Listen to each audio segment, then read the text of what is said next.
You don't understand. We've been so tolerant of these Muslims, and the Muslims are destroying Europe. They're destroying Europe. Women who are minding their own business, going to work, these Muslim men are calling them whores because they're not wearing their head covers. There's a series of complaints non-Muslims have about Muslims in Europe and all over. One is that I've noticed a purist complaint, a purity complaint.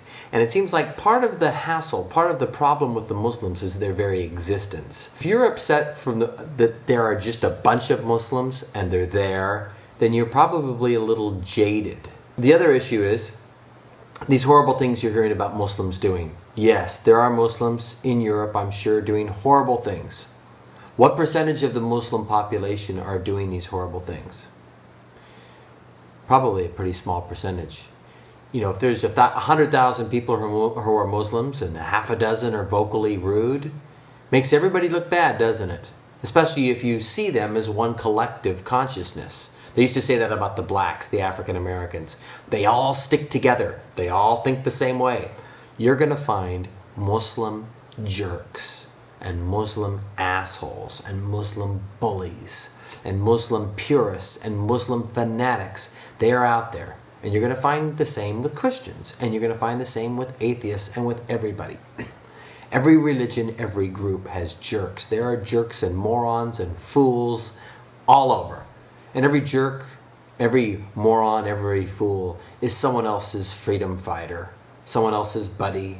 A guy that's rude to you may be nice to his mother, kind to his dog. Who knows? But most people, all the way around, are good.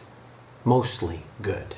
And if part of your justification about how bad Muslims are is that they don't speak up when Muslims do bad things, when Muslims do bad things, the people that are doing the bad things are quite often jerks, troublemakers, horrible people, or at least people who behave horribly. They're the worst people to speak out against. It's scary. I've got some Muslim friends that are speaking out against other Muslims that are doing horrible things in the world. They're getting rape threats and death threats. The same thing that you get if you speak out against anybody. Speak out against an organized criminal here in America, or speak out against the police department, or any authority. You'll find all of a sudden things might start happening to you. It's dangerous. Why invite the problems? That's human nature. It's not Muslim nature. We're all humans here. So tell me, do you know any jerks? If you're a Muslim, have you ever met a guy who was a Muslim or a girl who was a Muslim who was rude, nasty, cruel, hateful? As a Christian, you know any hateful, rude, mean Christians? Jewish, you know any hateful, mean, cruel Jews? And I don't want you to list their names. I just want us to recognize that our group isn't perfect, and we know it. And we're not sticking together with our group through thick or thin, no matter how they behave. We're not endorsing bad behavior just because someone shares an ideology with us. So it's important that we acknowledge, it's important that Christians acknowledge that all Christians aren't perfect.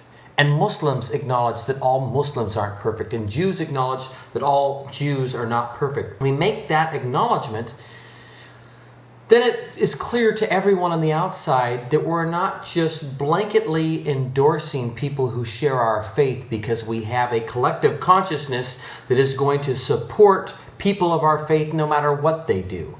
That's the point, I think.